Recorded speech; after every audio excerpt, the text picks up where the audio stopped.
Hello and welcome back to the TheDropOutDragon. Today we're going to be taking a look at the Greatsword. Now the Greatsword is a combination of ultras and straight swords, and it kind of falls into this nice little mix here where you have a hard-hitting weapon that has a little bit more speed than an ultra great. However, it does have its weaknesses, and we'll try to cover those over. So one of the biggest advantages this weapon has is hyper armor and big damage, just like the ultra greats, and it's a little bit faster than the ultra greats, but if you can get those hyper armor frames in there, you can really bait out those running attacks and punish those people who are trying to pressure you so bad by out-trading them. The moveset is pretty varied. Other than the sword arts, I think the sword arts are probably one of the weakest things about it. They're very slow, and not slow in the way where you can catch people off guard. They're in their rolls, I mean. They're just not very good. I don't like them. I've never been able to hit a guard break sword art with this. I've never really felt comfortable with that one. It doesn't really step forward so much as the straight sword does. It's kind of hard to hit somebody with it. So let's see what we can do here and talk about this weapon a little bit more. I would say one of the biggest weaknesses to great swords in general, Claymore or otherwise, is its lack of ability to pressure. I feel like everything else, I don't think it's a bad pressuring weapon, I just feel like everything else in the game has better pressure. Either due to hyper armor or speed, they have it. This one doesn't. It's very hard to get into people's faces, and a lot of the attacks that you'll do are very telegraphed, so you have to kind of be careful and mix it up a little bit. Patience is the biggest reward with a weapon like this. Baiting out their attacks, baiting out their mistakes, and hitting them hard for it. You have the speed to do so, so try to utilize it.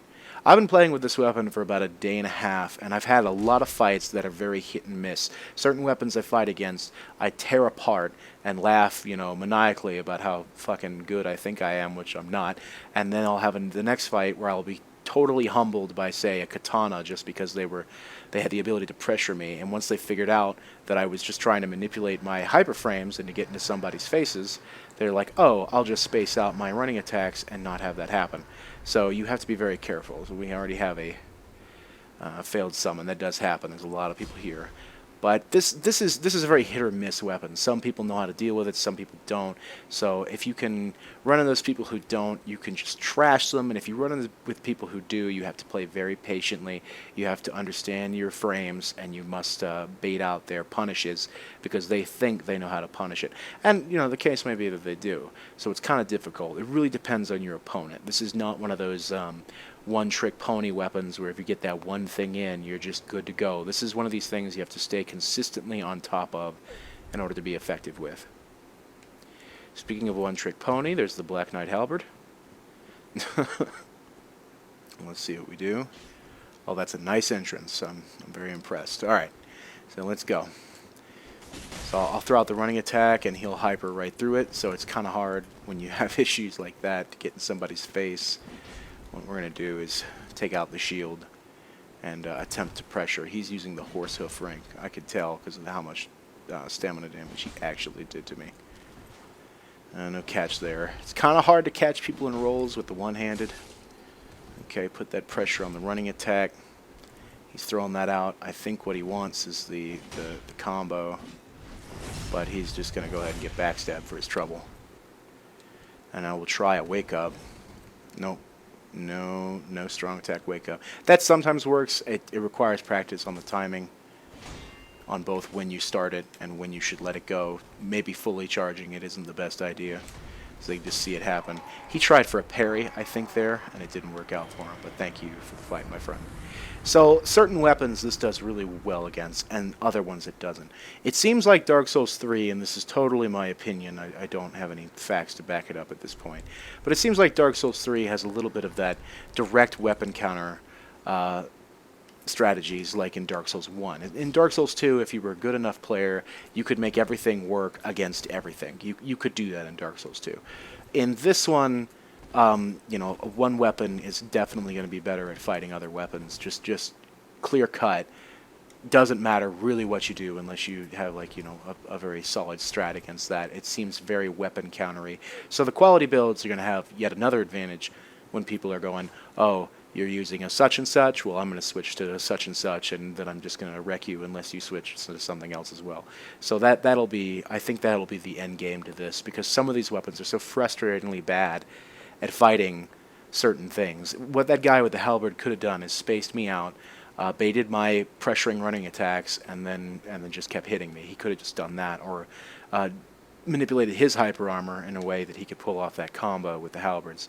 It's kind of interesting how he didn't do that. Maybe he just isn't aware, but it's kind of difficult to fight a halberd who knows how to space, especially when you have a weapon with such short range like this one. So let's get in his face. He's got a weapon that is way better at pressuring than mine. Unless he's gonna do bizarre crap. He might just do bizarre shit, and we might just get away with it. Ah, but he outranged me just right there on the R1. Okay, no hyper armor for you. No hyper armor for you. I seen that, Sword Art. I seen that. Seen it. And I'll go ahead and punish his jumping attack. Well, nope. You got to be careful with the follow-up R2, because if they forward roll behind you, then you're gonna have a bad time if they backstab you, because it is possible just to do that. Oh, try to catch, but he had his shield up. It's a good bit, but I'm sure that really took down from his stability. And we'll go ahead and space out his jumping attack for the R2. So there you go. So you got to play a little bit patiently. You throw out some pressures just to keep them fighting you, or they'll just stand there, and then maybe you'll get some good hits in if you just punish their movement. It's kind of difficult to do, but it takes some practice. Like I said, my playstyle does not complement this one very well, so it's kind of difficult for me. But I understand the core mechanics of the weapon. And I do think that its two-handed moveset is much stronger than the one-handed, at least with the Claymore. So you have to kind of keep that in mind as you're switching back and forth. So if you want to turtle a little bit, you're going to have to really figure out what you're doing, because you're not going to be punishing a whole lot with the regular R1s or the R2. It's kind of difficult, I would say, in my opinion. Okay, so let's see what our next opponent has. I'm hoping to run into a straight sword or a katana. That's something I really want to run into, because one of the benefits to this weapon is being able to bait out their running attacks and then just trade right in their face. That's really fun when they, you know, pop up and they're like, haha, running attack, my super cool, awesome weeaboo move. Oh, come on now. Come on now. Give me a sign. Come on now. I've had the worst luck with this recently. And if you're not careful, you'll end up crashing your game. So you have to be careful at who you summon. And it already takes long enough here. This is one of the biggest PvP hotspots in the game. And though it looks pretty, it's kind of a shame, because it's one of the slowest loading areas anywhere, which is sad. And if the kiln was a little bit flatter and had something nice, I'd be happy, but it's just not. So that's a very quick loading area, and I would prefer to PvP there, but not as many people are there, and the area is kind of wonky, so you have to be careful. You have to be careful. Alright, so this guy is using spells, which is going to be interesting to fight. And what is your main katana? No? No. Gothard swords. Okay, so get ready for ouch time for me. Okay, so hopefully we can bait out his attacks and go for a trade. He's spacing me pretty well. I'll give him that. He's spacing it out. Right there. There we go. Get the hyper armor. Not letting it happen. That happens to him again, he's gone. But I have to keep this health. I can't let him whittle me down. I have to play a little bit patiently, because if he whittles me down, I won't be able to survive the trade. Alright, got that attack, which surprised the hell out of me. Oh, you gotta be careful. Well, be careful. Bait out. I'm gonna bait out his running. I'm gonna look stupid. Just for a little bit. No, you cut that out. Ah, and then I got hit, and that was a mistake. Tried to make him roll, but he didn't want to do it. Got in his face. So now trading is not a good idea. Trading is not a good idea. So what we'll do is utilize what we can. There we go. He's probably a little bit BG'd by that, and it is kind of a rude thing to do, but you have to utilize what you got in order to take on some of these weapons. It's a very strong weapon, and they had buffed it, so I was very, very, very scared of that weapon. He put a lot of pressure on me in the beginning there, and I thought, now he's gonna get me. So, surprise! I had throwing knives, and I'm not as completely, totally slow as I was before. Those are pretty easily avoidable, but if the first time somebody does it, somebody, like me, who if somebody in the fight just starts randomly throwing knives, you'll be aware that they have them and they're not afraid to use them, and it's kind of easy to avoid. But the first time they do it in a fight, chances are you're going to get hit because you're going to be running straight forward or you're going to be having some kind of other issue, so it's kind of difficult to avoid throwing knives the first time they are used in the fight because they're going to get you. And I'm talking about the fast ones. Alright, he buffs, so I'm a buff. I don't normally buff unless they do. So he's got a running attack weapon. That's what I like to call the curved swords. That's all they do. It's running attack. And then they R1 spam in your face. He's not giving it to me. You don't wanna have a fun time? There we go, get some roll catches in there. Oh, I was almost in trouble there for a second.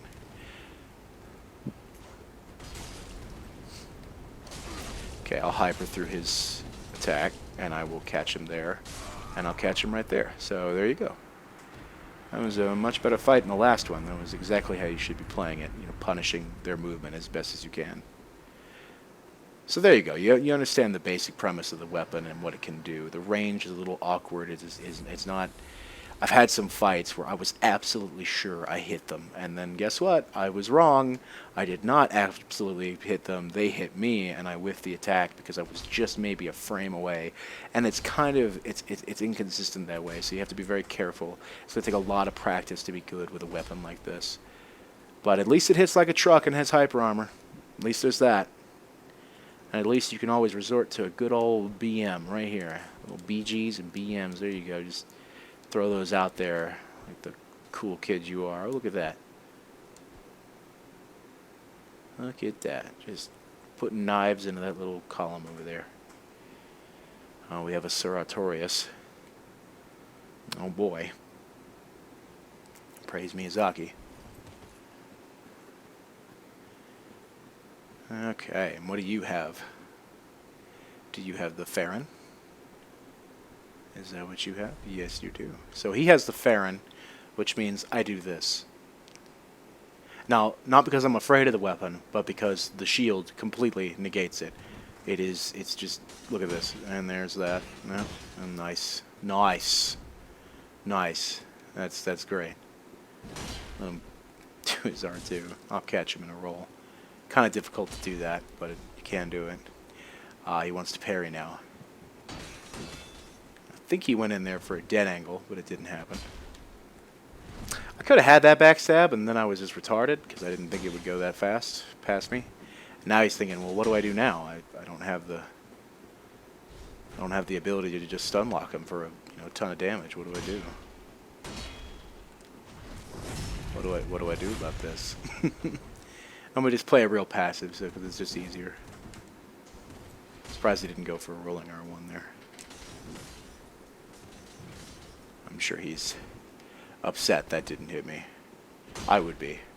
I'd be upset. Nope. That was, yep, dead angle. He finally caught me on the dead angle. Now see, I would have thought that would have been a catch, but it wasn't. So you get super surprised. So I'll go ahead and punish him trying to do the same exact thing over and over again by just R1ing in his face. So there we go. Having a shield to a weapon like this, it does help, but I feel like the one-handed moveset is so bad. I don't feel very comfortable with it, and it makes me sad sometimes. So you're just looking at it and thinking, oh man, look at this really basic swings, and they're so easy to set up parry, and they're so easy to punish, and people can just running attack around you in like 7 different directions, and it can be pretty bad. Pretty bad. So I don't know. I don't feel like I super enjoy the one-handed moveset. Though I'm sure in the future maybe it'll get a little bit easier. Where is this guy? Is he coming in? Is he summoning? Is he going to fail? I've had the worst luck today with this. I'm telling you, I'm going to have to start editing these if it keeps this up. Ah, there we go. There we go. I know people are kind of split on that. Some people like the fact that these are unedited. Some people hate the fact that they're unedited. I don't know. It's easier for me just because I don't have to edit. I hate editing. And I don't have to make Techie do it either. So, alright, we have an Ultra. A very good Ultra, by the way. And this is the sad part about this weapon, is that it is outclassed by both straight swords and great swords, because even if I hyper armor, he's going to do more damage. And oh, I was really hoping he'd go for a parry there. Oh, did a little bit of the instant transmission there. He's looking at me. He says, when are you going to attack? Oh, barely got out of that. Thankfully, he's not wearing a whole lot of armor. I'll do a jumping attack too. And maybe if we can space some in R2. Well, not with that. Holy crap. No, that wasn't going to happen in a million years. Oh, no trade. Oh, no. Mistakes on my part. I might have gotten him there, but it still put me in a really bad spot. So I think one more hit and our friend is dead, I'm thinking. I'm worried he's just going to throw out a random parry. He's using the buckler too, so it could happen. I think he's trying to bait out a punish. Okay. Don't know if I agree with that one, but it happened. So I have to... Up, and the backstab. Yeah, too many jumping attacks. Too many jumping attacks. There we go. Alright, so you have a basic premise of how the weapon works. It does do a lot of damage. Remember, in summary, get your hyper armor going on. Get that out. Bait out attacks. Play a little bit more patiently. This is not a weapon that can pressure like other weapons, because it does hit like a truck, so you can do fairly well with it as long as you understand the moveset and understand your range. It's going to take some practice because it does have some short ranges, and then it has some attacks that have really long ranges, and you got to mix those up together to outwit your opponent and see what can happen. And just remember that, because like this thing, I didn't have a whole lot of fun with this weapon. Maybe you guys will. I don't know. I've seen a lot of people using great swords, and I thought, hey, you know what? If they're having fun with it, maybe I can too. I don't know. It just doesn't match my play style very well, and I'm not very good with it, admittedly, but I understand its concepts. So hopefully now you do too, and I hope you guys have a good one. The Dropout Dragon is dropping out.